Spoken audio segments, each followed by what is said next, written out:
in that case, when there is the presence of self-defense, it is inconsistent to say na meron po tayong crime of homicide. Okay. Particularly binanggit ng homicide, kailangan para maging krimen ako, walang justifying circumstance. So ibig sabihin, kapag may self-defense bilang isang justifying circumstance, hindi pwedeng magkaroon ng homicide. Okay? So anong ginamit na pamamaraan ng atin pong defender? Is it allowed? Yes. At pasok po ba yan sa definition ng reasonable necessity? Yes. Okay? Now, to complete the elements para maging self-defense yan, we have number 3. Okay? And the last is called as what? The last is called as what? Lack of sufficient provocation. Lack of sufficient provocation on the part of, okay, lack of sufficient provocation on the defender, simply speaking. Okay? Lack of sufficient provocation on the part of the person making the defense. Therefore, lack of sufficient provocation on the defender. Now, what do you mean by provocation? Anong ibig sabihin natin ng provocation? It is yung pinagsimulan. Tama po ba? Therefore, it is an act or it is a conduct. It may be what? Unjust or improper. Okay? So an act or conduct that is improper or unjust, capable of what? Capable of exciting, capable of inciting, or capable of irritating another person. Okay? Another person. So kapag sinapak ka, what is your tendency? Mabigla. Kaya sir, sinapak mo rin yung iyo pong sir. Kaharap ngayon dahil siya yung gumawa ng provocation. Okay? So ngayon, sabi ng Supreme Court, kung may nag-uudyok, kailangan enough yan para gumawa ng aggression ang atin pong aggressor. Okay? Ang problema bilang element ng atin pong self-defense, on the part of the defender, it should be what? Okay? It should be what? Absent. There is absence of an act or enough act para yung atin pong defender gawan ng unlawful aggression. Okay? So sa instance na yan, sir, bigla na lang pong may sumugot sa akin dito habang nagle-lecture. Hindi nga po ako lumalabas sa building pero bigla akong susugurin halimbawa ng mga tambay dyan. So what did I do to them para sugurin ako? Dapat wala. Kasi ang sabi is what? Lack of. Okay? So kailangan, kung ako po, para payagan na exercise ang akin pong self-defense, kailangan hindi ako ang nag-umpisa. Hindi ako ang nang-udyok. Wala akong ginawa dapat sa kanila para mag-react. So definitely, sir, there is absence. Okay? So, sabi ng atin pong Supreme Court, given the words na inyo pong nakita, the very first interpretation of lack of sufficient provocation is total absence of that provocation on the part of the defender. Okay? Now, can there be instances, sir, na ang nagsimula ng lahat yung atin pong defender mismo? Kagaya halimbawa, sir, nagkasamaan lang ng tingin. Sir, umakyat ako dito sa building, galing halimbawa dun sa Uncle John. Ngayon, sir, bago ako makakyat, meron po akong napatid na isang individual. So, dahil sir, medyo napatid ko siya, pwedeng yung atin pong individual, sir, mapapasunga ba or anong tawag ninyo dyan? Sir, medyo na out of balance at posible po ba ang sir, masalpok yung ulo niya halimbawa sa pavement o kaya dun sa gilid halimbawa ng building. Pero hindi ko naman sinasadya, nagsorry pa nga ako eh. So ngayon, nasaan yung provocation? Pwedeng nasa akin, nanggaling sa akin yung pinagsimulan. Kaya lang sabi ng Supreme Court, kahit yung defender ang nagbigay ng dahilan para umaksyon yung atin pong aggressor, hindi dapat sapat yung kanyang ginawa or nagawa para gawin sa kanya ang unlawful aggression. So kahit may provocation on the part of the defender, it is not enough reason para gawin ng atin pong aggressor ang unlawful aggression. So pwede pa rin po bang magkaroon dyan ng self-defense? Yes, that is still part of the definition and concept of lack of sufficient provocation. Kahit merong dahilan galing sa defender, pero hindi naman sapat. Okay? Para gawin ng aggressor ang unlawful aggression. Okay? Next. Number 3. Sir, merong ginawa ang atin pong defender na provocation. Okay? So merong provocation. It is enough or it is sufficient. Ang problema, it is not immediate. Paano hindi po immediate? Sir, may ginawa ako. Pinagsasapa ko yan eh. Pero kailan? Last week pa. So can it be the reason for now na yung atin pong aggressor gawin sa akin ang unlawful aggression? Sabi ng Supreme Court, hindi. So kasama pa rin po ba yan sa definition ng lack of sufficient provocation? Yes. Okay? Next. Number 4. There is a provocation. It is what? Sufficient. It is what? Immediate. But it is not the defender who performed it. Okay? Who caused it? Posibleng napagkamalan lang po ba dito yung atin pong defender? Sir, grupo kami. So ilan kami? Halimbawa, 5 kami pong sabay-sabay na paakyat ngayon sa building. Kasama ko yung nakapati dun sa atin pong aggressor. So akala niya dahil tumawa ako po yung pumatid sa kanya. So ibig sabihin, yung kasama ko po, okay, yung kasama ko po, sir, ang gumawa ng atin pong unlawful aggression, ang gumawa ng dahilan para magkaroon ng tinatawag po natin, sir, provocation. Okay? Ang gumawa ng atin pong provocation, yung kasama ko. Pero ako po yung ginagawa ngayon ng unlawful aggression. So definitely, is it consistent na sa akin gagawin ng unlawful aggression kahit yung kasama ko naman ang nagbigay ng dahilan? Di pwede. So on my part, pwede ko pa rin po bang ipagtanggol ang akin pong sarili? Yes or no? Yes. So definitely, in all 4 of these interpretations, lahat po yan ay kasama sa element ng lack of sufficient provocation. Okay? So kapag buo yung tatlo, what will be produced? 1 plus 2 plus 3 equals your what? Self-defense. Okay? And being self-defense, it is a justifying circumstance. Okay? It is a justifying circumstance. Now, kapareho ng atin pong self-defense, meron tayong pinag-uusapan dyan na defense of relatives and defense of what? Strangers. Okay? So meron tayong defense of relatives and defense of strangers. Now, sir, take note, halos magkakapareho po ba ang konsepto ng tatlo na yan? Yes. Dahil kapag self-defense, sarili mo pinagtatanggol, kapag ibang tao na, mamimili ka ngayon kung sino po yung iyo pong pinagtatanggol. So what is present will always be number 1. Okay? What is present will always be number 2. Okay?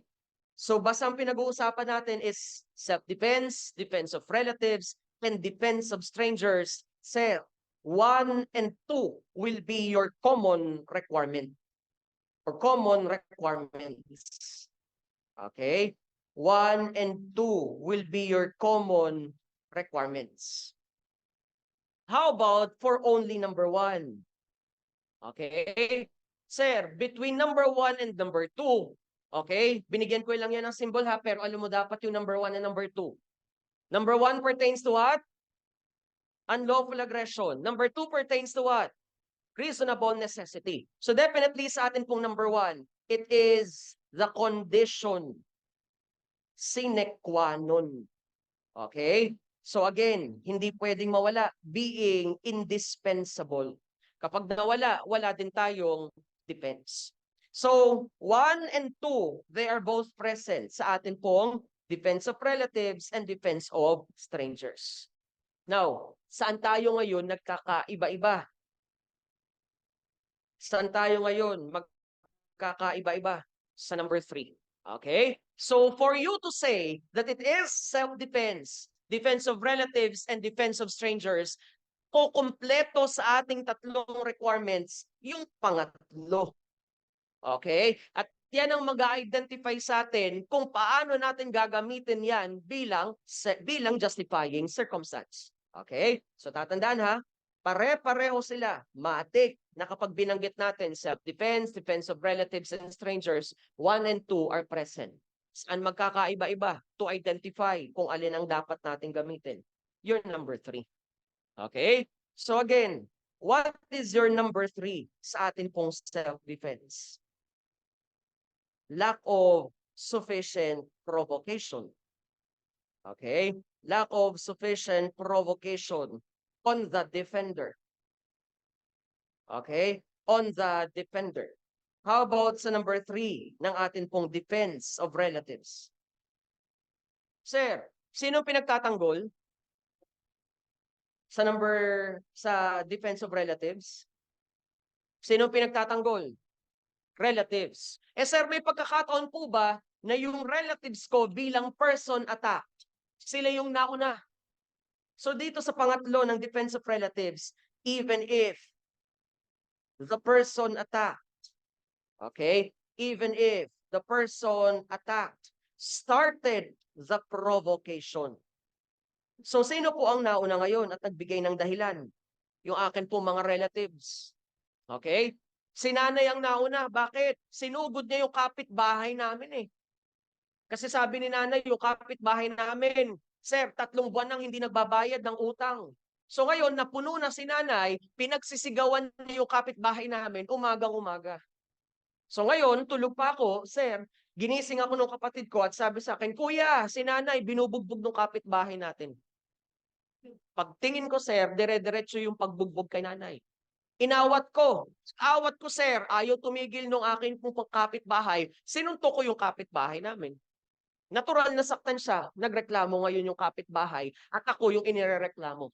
Now, to prevent me from being liable, can I now allege an act of defense of relatives? Yes. E sasabihin ng kapitbahay namin, nanay mo ang nag-umpisa eh. Nanay ko, pero hindi ako. Why? Because I am not part of the provocation made by my mother, made by my relative. So, as long as what? As long as the defender has no part in the provocation. As long as the defender has no part in the provocation. Okay? Sir, pwede pa rin po ba niyang ipagtanggol dito yung kanyang relatives? Yes. Okay? Sir, how about, sir, nagkwento sa akin si nanay eh. So ako mismo yung may sabi sa kanya, sige, bukas susugurin natin yan. So 7:00 pa lang ng umaga, sugod kami ni nanay ngayon dun sa amin pong kapitbahay na ayaw magbayad ng utang. So kasama ni nanay na sir, nagbubunga nga dun sa harap ng kanilang bahay, ako naman pinagbababato ko yung kanilang bahay. Who started the provocation? Kaming dalawa. So ngayon, paglabas ng kapitbahay namin, ang napagdiskitahan niya ngayon, si nanay. So kita ko yung ginagawang aggression kay nanay. Pumagitna ako ngayon at sinaktan ko yung kapitbahay namin. Nasaktan, nagreklamo. Pwede ko bang sabihin na entitled ako sa defense of relatives? No, because I am part of the provocation. Okay? Number 3, for your defense of strangers. Okay? So what will be the third element for your defense of strangers? The defender, okay, should not be what? Should not be induced, okay, by what? By revenge, resentment, okay, or other evil motive. Other evil motive. Okay? So sa ganyang instance, sir, ano dapat ang iyo pong gagawin? May nakita kang total stranger sa'yo. o hindi papasok sa iyong relationship na ginagawa ng aggression ng ibang individual. At ongoing ang unlawful aggression. Kailangan purely naawa ka dun sa kanyang kalagayan. Sir, bakit ka naawa? Kasi nakaramdam ka halimbawa ng empathy na kung ikaw yung gagawa ng ganyang unlawful aggression, kailangan at gusto mo rin na may tutulong sa'yo para itigil na ng aggressor yung kanyang ginagawa. Pero here comes the defender na nagpanggap lamang bilang defender. Bakit? Kasi kita niya halimbawa na itong si Alan, binubugbog halimbawa si Rose. Okay? Okay? Binubugbog halimbawa si Rose. Pero itong si George, dati na palang kagalit itong si Alan. Okay? Gustong gumanti kay Alan ngayon. So definitely, kaya siya pumagitna. Sir, hindi para ipagtanggol si Rose. Nagkaroon siya ng chance or opportunity para maghiganti. Can that be a defense of stranger? No. Because meron na siyang kinikimkim na sama ng loob ngayon at dahilan para gawa ng atin pong injury itong si Alan, thereby taking it out from the element of what? Defense of stranger. Okay? So kapag may galit ka, may kinikimkim kang sama ng loob, o meron tayong ibang motibo laban dun sa atin pong aggressor, pwede po bang, sir, ikatanggal yan sa pag-apply ng atin pong defense of strangers? Yes. Okay? Now, nabanggit yung word na motive. Is motive, okay? Is motive an element of a crime? No. Ha? Yes or no? It is not an element of the crime. So wala tayong pakialam dyan. Kahit pa sir, anong motibo niyan, hindi po yan bubuin or hindi po yan gagamitin para ma-establish kung anong crime na nakomit. So instead of motive, which is an element of the crime compared sa atin pong intent. Okay? So which is important? Intent or motive? It is intent. Wala akong pakialam sa dahilan mo. Bakit mo pinagnakawan yung victim? Eh sir, gusto ko pong gumanti. Bakit mo po pinagnakawan yung victim? Eh kasi sir, nagkaroon kami ng alitan yan. Wala akong pakialam dyan. So to establish the crime, halimbawa of robbery, you must have the intent to gain. Motive is out of question. Wala tayong pakialam dyan. Pero in this particular instance, dahil namanggit ang motibo, when is there now the importance of motive? Motive becomes material. Biglang nagiging mahalaga ngayon if the accused is unknown. Hindi natin kilala o malaman kung sino yung gumawa ng offense or crime sa isang victim. Punta tayo ngayon sa mga taong posibleng may dahilan para gawin yung injury laban sa kanya. Okay? Next. If the intent is uncertain. Okay? Hindi ko malaman kung, sir, pagnanakaw ba ang kanyang intensyon o gusto talaga siyang patayin? So punta tayo ngayon sa motibo ng atin pong offender. Okay? Next. Material. If the pieces of evidence are purely circumstantial. Okay? Are purely circumstantial. Okay? Are purely circumstantial. And material to establish. Okay? Material to establish the presence or absence of defense of strangers. Okay? Material to establish the presence or absence of defense of strangers. So, ibig sabihin, sir, kapag merong motibo, is there defense of strangers? Kapag meron pong motive, is there defense of strangers? Wala. Kapag totally walang motive, can there arise now the presence of defense of strangers? Pwede. Kaya importante po ba natin, sir, na hanapin ngayon ang motibo to establish kung pwede bang mag-apply ang defense of strangers or hindi? Yes. Kasi nandito siya mismo. Dapat should not be induced by what? Other evil motive. So kapag merong evil motive, walang defense of strangers. Sir, kapag walang motive, pwede po bang merong defense of strangers? Yes. Okay? So again, to summarize, 1, okay?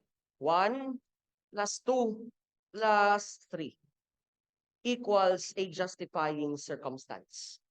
Okay? 1 plus 2 plus 3 based dun sa atin pong pinag-usapan equals the justifying circumstance either of what?